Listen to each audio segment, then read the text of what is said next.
Hello and welcome to Homestead Imaginations. Today I'm going to go over why am I going down the path of homesteading slash partly off-grid living. And like I don't quite consider ourselves off-gridders or even trying to really off-grid. Some of our stuff is, we have our own well for water, and we do have our own septic, but we are on power. Like, we don't have cable doesn't run out here, so for us it's satellite. If you want any kind of TV or internet services, it's through a satellite, but power is run out here through underground. So but I am looking at in the future switching over and going solar. Don't know if I'm going to or not. It is something I am looking at and seeing the feasibility of it.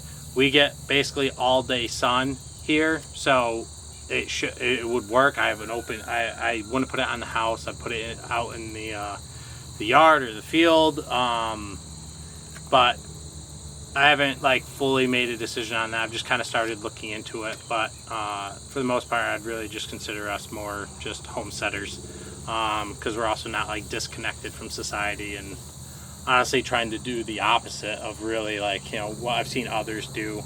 Everyone has their own definition of what it means to be like off-grid. So so I got my little trusty list so I don't forget anything. So first I'll cover, I've got 7 things, and they do kind of blend into each category, will kind of blend into another one, so they're not completely unique, but I figured I'd cover them one at a time. So first I'll go through the list, and then I'll cover each one in detail of like the reasons why. So number 1 for me is build life skills, self-sufficiency.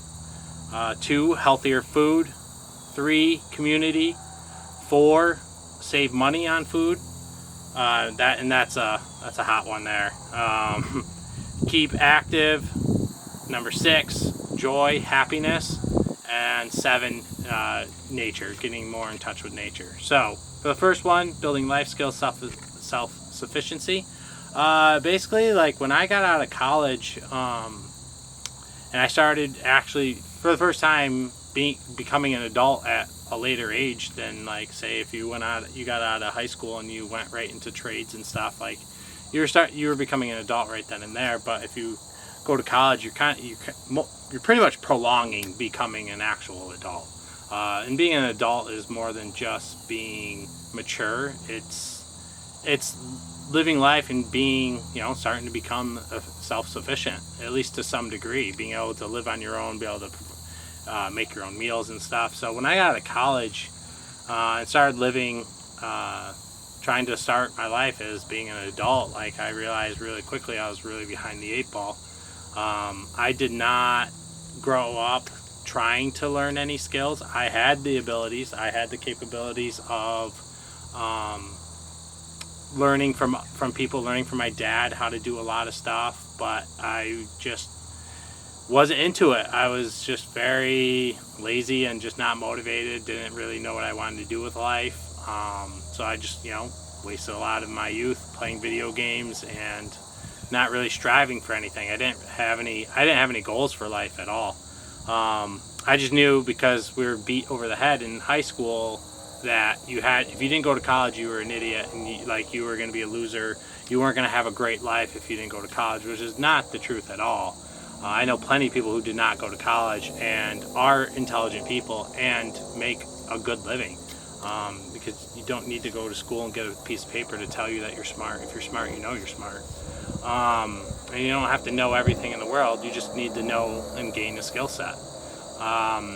So I started, you know, I didn't really know how to cook. I wasn't handy.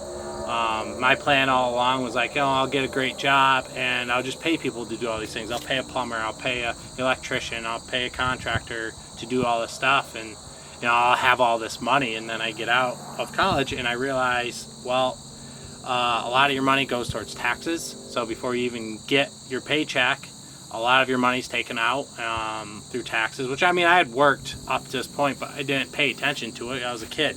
You know, any money I got was amazing, you know, would pay for the lifestyle that I wanted as a teenager, of, you know, doing the simple things, nothing crazy, going to concerts, being able to order food, go out with friends, get drinks, like whatever it might be. Like I had the money at the time to do any of that, and like then some, because like I didn't have anything to buy. I didn't have any bills.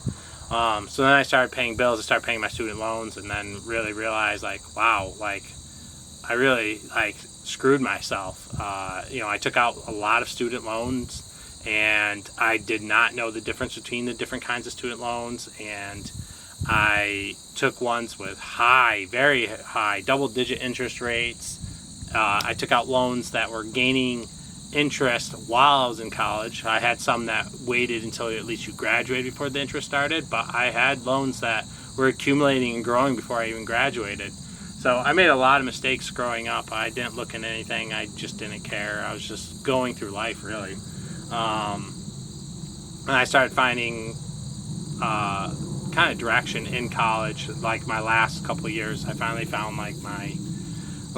started to realize my potential. And then once I got out of college, I was looking for a job. Struggled to find a job because I didn't want to relocate. I moved in with my parents for a couple of years, and during that time I was just getting my feet underneath me, barely making enough money just to even pay my student loan payments for the month. So even getting an apartment was out of the question, even if I wanted to. So but that was the time period where I really realized. I started looking into my debt, started looking at what it meant for a loan, what interest rates meant, and I started to learn like what it meant to be an adult. Started filing my own taxes, and or going to someone to do them. So I started learning those basic things that we really should be taught in high school, and helped out in that regard. And then I quickly realized like you don't have all this money in the world. Even if you have a good job, when you've got all these bills, like it doesn't matter. Like you don't have this excess money. Whatever you thought your salary was going to be, that's not what you bring home. You're not. If you think you got like a $50K job, you're not bringing home $50K. So I learned real quick like what life actually was, and started becoming an adult and realizing like I was not capable of doing much. I was a very useless human being. So I started like going down the path of learning stuff. Like I started hunting again. I used to hunt with my dad and brother once I became of age to hunt, and I hunted it all through like high school. But once I went to college, I stopped. I may have even stopped before I even graduated high school. I can't remember when I actually stopped hunting. But then I stopped hunting, and then like I got back into it after I graduated, and then one of the reasons why I really wanted to get back into it was, my dad was telling me about the guys that he hunts with and how they hunt, and it was way different than what I was used to, and it's more up my alley anyway.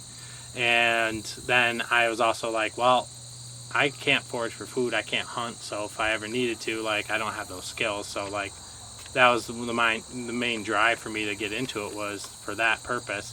And then I loved being out in the woods. Like I love being in the woods and nature, and like I don't like just like going on hikes on like trails and stuff. To me, like that's not that interesting because you see the same sights that everyone else sees.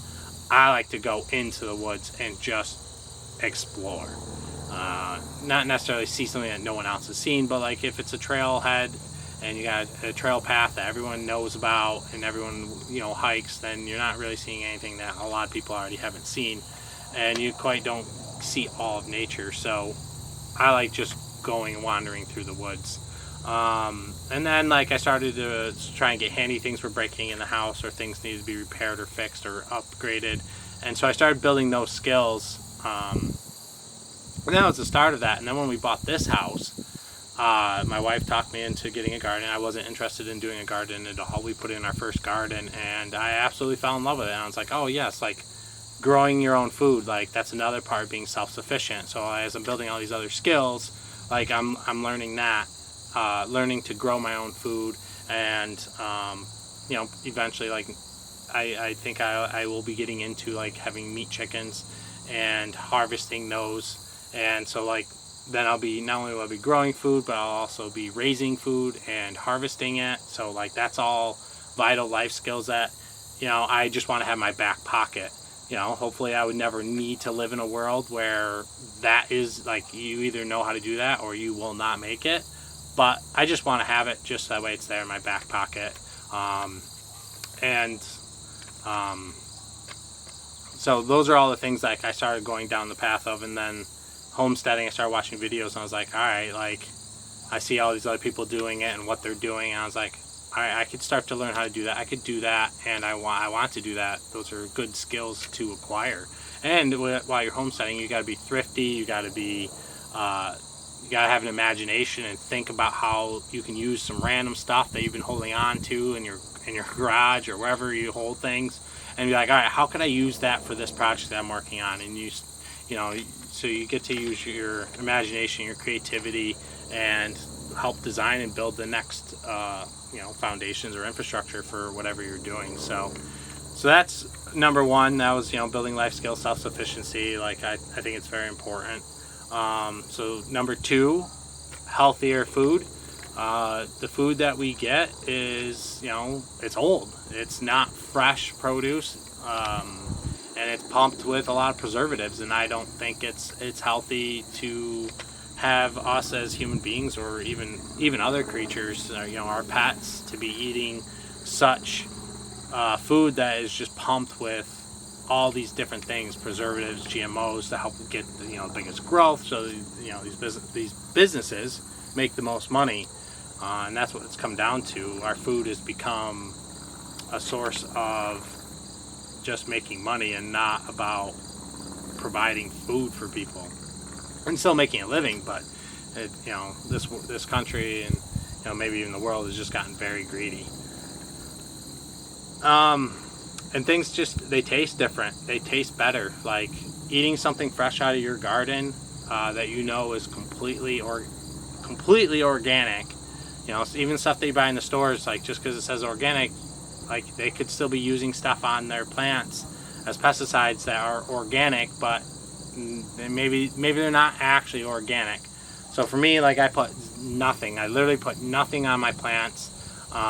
I don't use any fertilizers right now. I'm getting in the process of, like, I've got the compost bins, and I've got cow manure, and I've got table scraps that are breaking down and composting right now, and I'll be putting those on the garden in the fall once I take all the gardens out, because I'm not doing a fall garden this year, and I haven't done a fall garden yet, but next year I'm thinking I will expand in that regard of doing a fall garden as well. But I'm going to be composting myself, fresh stuff, the manures from a farm that no antibiotics, no pesticides, nothing is being used that's not organic whatsoever. So I know that the manure is clean, so then I can feel safe and good that when I'm feeding my soil is going to then feed my plants, which then will feed me healthy and clean plants. So for me, like that's really important, because I really do believe that I think a lot of our problems in our society with our health, our mental health, I think a lot of that really stems from the foods that we eat. I'm in the process of trying to cut out a lot of sugars, and because I'm a big sweet tooth. I love my candy, I love soda, and I've been eating that stuff ever since I was like a teenager, like religiously, like a lot, not just like a little bit here and there, like daily, and more serving size than should be allowed. And as I'm going through the process of like cutting that out, like slowly, and then hopefully like just completely cutting out a lot of that unnecessary stuff, I'll be eating healthier and cleaner stuff for one. But all that sugar, like I've noticed a big difference in my mental health when I am like doing really well and I haven't had this junk food in my system. Like mentally, I just feel better. I'm happier. I'm less depressed, less anxious, like less a lot of negative things. And then obviously your health and your body are going to be a lot healthier if you're eating healthier foods. 3, and this is definitely a big one, and one that like is very important to me, and that is community. And what I mean by community is like when you farm or you homestead, like it's so hard to do it by yourself. Like you really do need friends and family, and you need to know a guy that knows how to do this, and you need to know someone that has this, and you can do this, and basically go back to almost like a barter system, like provide this service for this service, and no money needs to be exchanged. So I think that's again another big thing that I think is wrong with our society these days is that there is no more community. Like there's like barely even any people, like neighbors. Like so many people these days, like they don't even know any of their neighbors next door to them or even just on their road, let alone within their town and community. And that's not how life used to be. And I think it was a much happier and more sustainable life really back then, of having that community and helping one another, and like that just feeds your soul in a very good way. Like to help someone out, it's hard to describe like how that makes you feel to like just go and help someone accomplish something, whatever it might be. Maybe they needed help with something, or maybe you had excess of something you grew and you just gave it to someone. Like those are the things that like are just good things to do, and I think they make a big impact on us socially. And then you've got people that you can count on. If you needed something, that they'd be there for you because you've been there for them. It's a give and take. You gotta help others to get help, and that's one thing that I've been working on and really trying to make a priority. Like I've got great neighbors. We have a good working system with all of us of helping one another when the need comes. Making new friends and trying to meet people that have different things going on in their life that like could be like meeting the farmers that are just over there. Great people. I dropped off some cucumbers and zucchini last night to them and ended up hanging out for a couple hours. Great people, and like I met them because I was starting to buy like local beef. We don't eat a lot of beef, so like it was an easy first thing to like jump into financially, because it is a little bit more expensive than buy it from the store, but you really get what you pay for. I mean, the meat looks so much better than anything that I've ever seen in a store, and I know it's safe, I know it's healthy, I know it's clean, and then again, for me, that's very important. So that's how it started, and then I was like, well, they've got these cows, like maybe they have a surplus of cow manure. So like I had asked, I was like, hey, like is there any way like I could just shovel some manure into the back of my side by side when I come over, because they're literally right there, so like I don't have to have a car or a truck. Like I could take my road down the dirt road, and the base is barely a path, and then loop around and go a back road to them, and I can shovel cow manure. And now I'm able to compost and do fertilizer naturally, and I can't wait for the results of how the gardens are next year, how good the produce is. But also, like before this year's out, I'm going to be taking a real deep look at like making a video on what my soil looks like and what it feels like, and showing the difference, and then doing a video next spring and showing the comparison of having manure break down over the winter and into the spring, and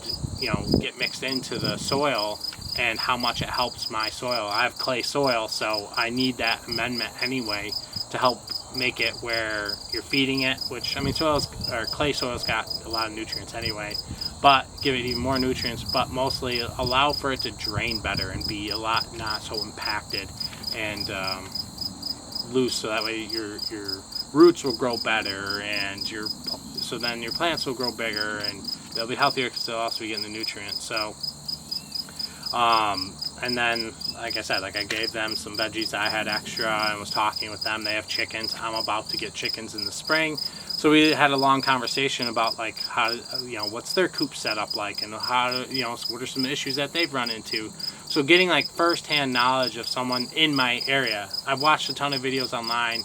I follow a bunch of different people, or subscribe to a bunch of different people who have chickens, and learning from their do's and don'ts. But like if I hadn't met these farmers, like I would have never thought like free ranging would have been possible for my chickens. I wasn't going to free range. I thought I was going to have to attempt that because we have a lot of hawks that fly by. And my neighbor right behind me from where I'm recording, he got chickens, was it this year or last year? I think it was maybe in the fall. he got them. I can't remember when he got them, but he got them somewhat recently, and he was going to free range, and then he decided against it because he saw all the hawks and stuff. So like I was like, oh, like dang, like all right, if, like, you know, maybe I can't free range here, so I'm gonna have to like have them in a pen. And I really wanted them to free range because it makes them healthier, gives them a better life, and their eggs that they produce will actually be a lot better. So I really wanted to free range, and it would cut on cost. To allow them to free range, they'd feed up more, going through the yard and getting all those bugs and nutrients that way. So, so I learned that from them, and like they haven't had much of a pest problem. They've had a couple get killed by a fox, but not too many. So it's definitely worth doing, and then hopefully I can make adjustments in my area to hopefully even prevent any kind of loss from the hawks or whatever. Definitely I'm going to get a rooster. You know, I might even eventually get like geese or whatever. Like geese are like perfect poultry, like guard animals. Like they'll guard ducks, they'll guard chickens. So I do plan on maybe looking at getting geese as well to walk with them. So again, like community is just a good thing to be able to bounce things off of. You know, I went to an educational thing at the public library, met a couple other gardeners, and network through them. If I have questions on things, like I'll shoot them a message and ask them, like, you know, have you experienced this? Are you seeing this? Like this year, like for a lot of people in my area, like tomatoes did not do very well for a lot of people. But if I hadn't met these people, like I would have been like in my little isolation. I wouldn't have known that I wasn't the only one facing this problem, which makes me feel better that like I didn't totally screw up my garden this year, which I mean I did do a lot of mistakes, which I'll cover in another video that'll be coming out shortly after this one, of all the things I've learned this year and how the first year of really diving in and really devoting all my time to expanding this and making this a true homestead, my opinions on it and what I think. So that was number 3. Sorry, this is gonna be a long video. I wanted to really make this video because I've been asked by, some family, some friends, like, why do you want to do this? And, some people just don't understand the reasoning why. And so I figured, well, if I put a video out, if they want to listen to it, it's going to be a long one. So if they want to take the time to listen to it, this will give them literally every single reason, completely broken down of why I want to do this and why this is important and why this is the lifestyle I want to live. So number 4, save money on food. So I said that this one's going to be a hot one because obviously you have to spend money to get everything established. Like I had to buy this fencing and the T-post and zip ties and then chicken wire. Like I had to buy all these things to put the garden in, mulch and your topsoil. Like I had to bring in topsoil because I have clay, so I brought in topsoil. So that way, at least the top layer would be topsoil, and then underneath would be clay. So that way, at least I had a really good, fine, rich soil on top before it got to the clay, and then hopefully in time the clay would get better. So you have your initial expenses, and like I've got raised beds that I've been gifted. We bought one just recently, so I'm going to be expanding the strawberry patch. Different tools that you need. So obviously at first, like because your produce really isn't going to save you a ton of money, depending on how big you go. Like I'm getting there, but I'm far off from being able to provide all our vegetables, even during the summer, even during this season. I'm far off from being able to provide all the fruit and vegetables that we like to consume. So I have a long way to go, and then I need to be able to expand and be able to produce enough produce and preserve it to be able to last us all year round, even through winter. So long way to go, and it's going to be a lot of expenses, but it's an investment. You're investing. It's no different than someone getting the construction. Like you have to go buy like a tool belt and at least a hammer and maybe some other basic tools to be able to get started, to be able to go work. So like that's an investment. You have to invest in something, either yourself or in space or tools or materials to be able to build this stuff, like the fence and whatnot, to have your garden. So Yeah, it's not going to, it'll be a long time before the money that we put into buying all the stuff to grow the food, it'll be a long time before, like, we break even, because of the initial investment is pretty steep and you'd have to grow quite a bit of produce to get there. But I am going to get there. It will happen in time. It's no different than people also, like, you get into solar.